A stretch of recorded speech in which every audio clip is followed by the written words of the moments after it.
Students, बहुत ज़्यादा messages मेरे पास आ रहे हैं कि सर ट्रांजिशन लाइन बता दें और कंक्लूजन, क्योंकि ज़ाहिर है यही दो चीज़ें हमारी रह गई थी पूरे कोर्स में।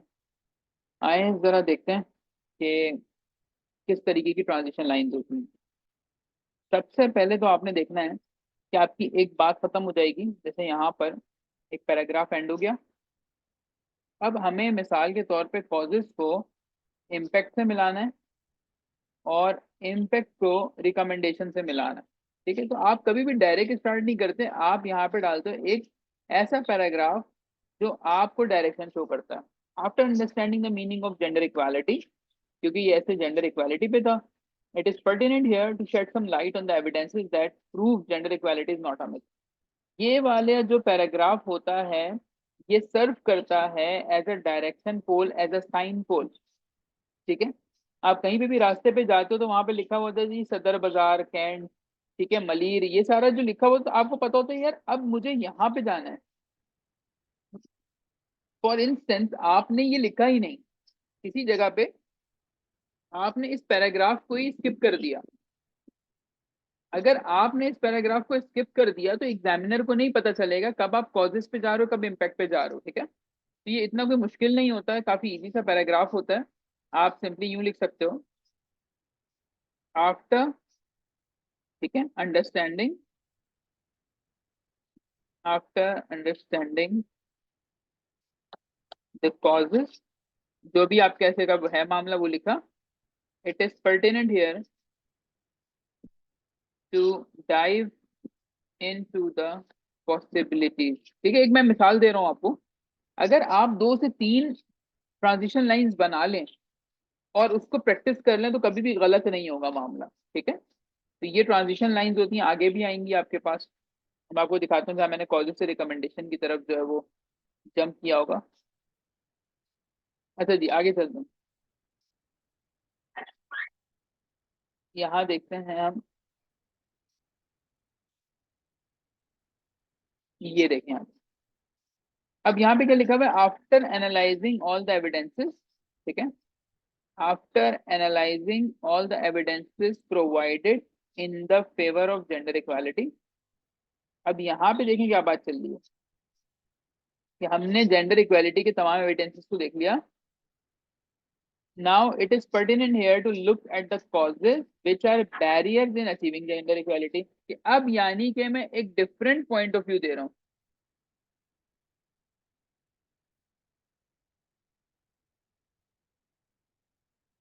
ठीक है, तो इसको इस तरीके से लेकर चलना है। And the last thing is के कंक्लूडिंग पैराग्राफ। तो मैं आपको कंक्लूडिंग पैराग्राफ बताता हूँ कि किस तरीके से उसमें चीजों को मैनेज करना होता है।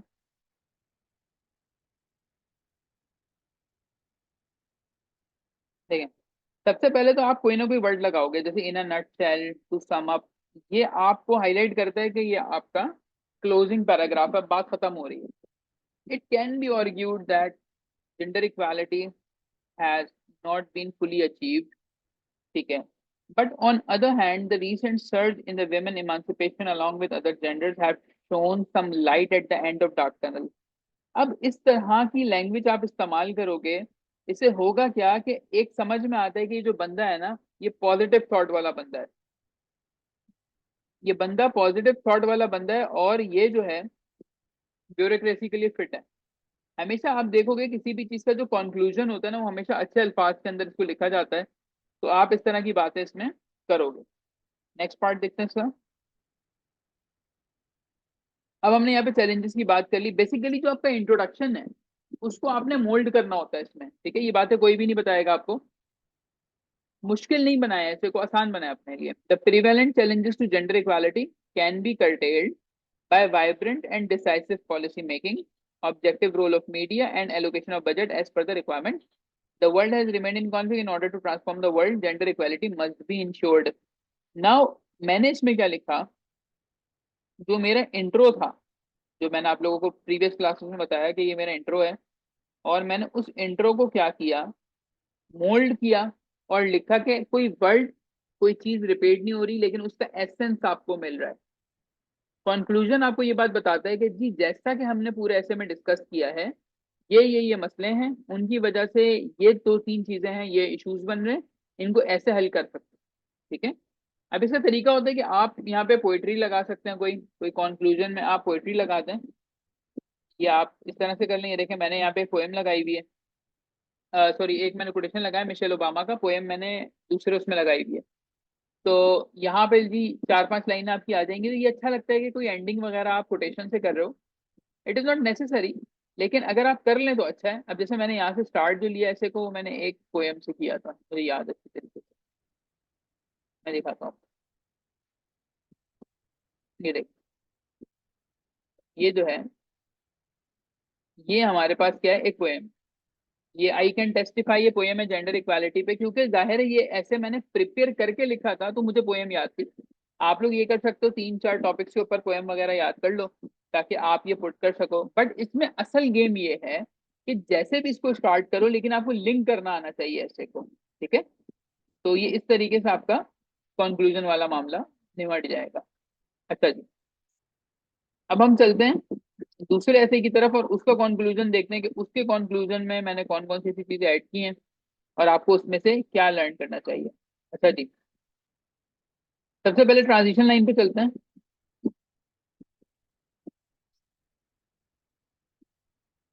यहाँ पे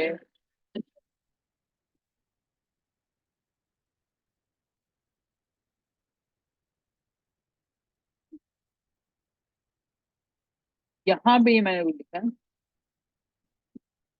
इसको मैं पेन चेंज करता हूँ जी। यहाँ, although the above discussed problems caused by corruption seem unsolvable, okay, yet successive governments have brought the issue of corruption under the lights in in different tenures। ये देखो, अब मेरे ऐसे को शिफ्ट कहाँ से मिलेगी, ऊपर मुश्किलात बताई, अब मैं ला रहा हूँ सक्सेसिव गवर्नमेंट के ऊपर बात। जहां पे आपने एक डायरेक्शन देनी हो ऐसे के अंदर, आपने ये बात करनी है कि जी ऊपर वाली बात मुकम्मल हो गई, अब मैं दूसरे सेक्शन पे जंप कर रहा हूँ या कर रही हूँ।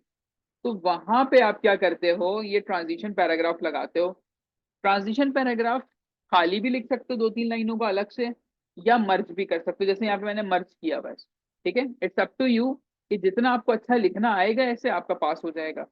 राइट। चलें जी, अब इसका कंक्लूजन देखते हैं कि इसका कंक्लूजन कैसा है।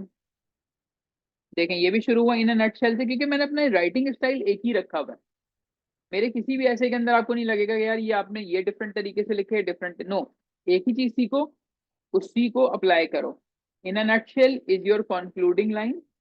It can be rightly said that corruption has eaten the social, economic and political fabric of the country. ठीक है, करप्शन जो है इन तमाम चीजों को खा चुका है। Although these issues seem to be gigantic and unsolvable, but अब यहाँ पे बता दिया कि भाई ये जो इश्यूज हैं ये ऐसा लगता है कि जी बहुत बहुत बड़े हैं। ठीक है, और अनसॉल्वेबल लगते हैं, लेकिन ऐसा है नहीं। ठीक है।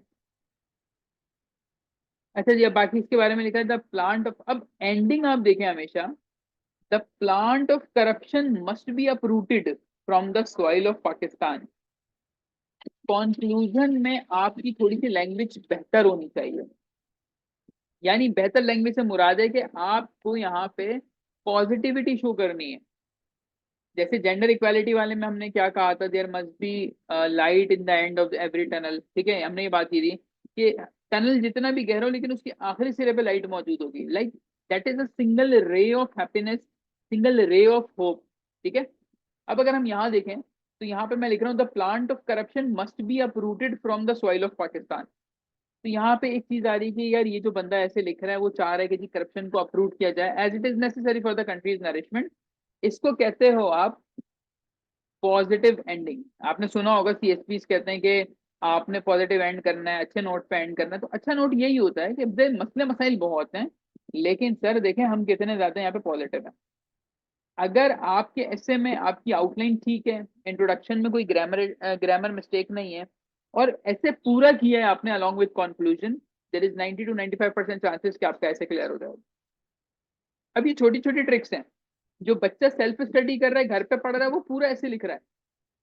जो बच्चे मेंटोर्स के पास जा रहे हैं, टीचिंग जिन्होंने कोई ना कोई कोर्स लिया हुआ है ऐसे का, उनको टीचर 3 चीजों पे मेहनत करवाता है सिर्फ, इंट्रो, कंक्लूजन और अच्छी आउटलाइन, बस। तो इन 3 को पहले किया जाता है, बाकी ऐसे नहीं लिखना होता। बाकी ऐसे के दायरा आपको ये 3 चीजें आ गई तो आप बाकी चीजें भी लिख लेते हो, लेकिन मेन वो है। अब हमें पता होता है कि एग्जामिनर क्या चीज देख के पास करेगा आपको, तो हम उसी पे कोशिश करते हैं कि आपको फोकस करवाया जाए। प्लस इस तरह की लाइंस कहाँ से मिलेंगी सर, ग्रामेटिकल एरर्स जो है वो कैसे खत्म होंगे, तो उसके लिए आप मेरा बैच ज्वाइन कर सकते हो।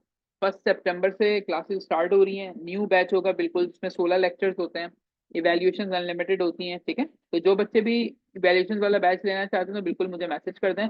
आज हमारा ऐसे का ये वाला बैच खत्म हो गया, गाँव में याद रखिएगा। अल्लाह हाफिज।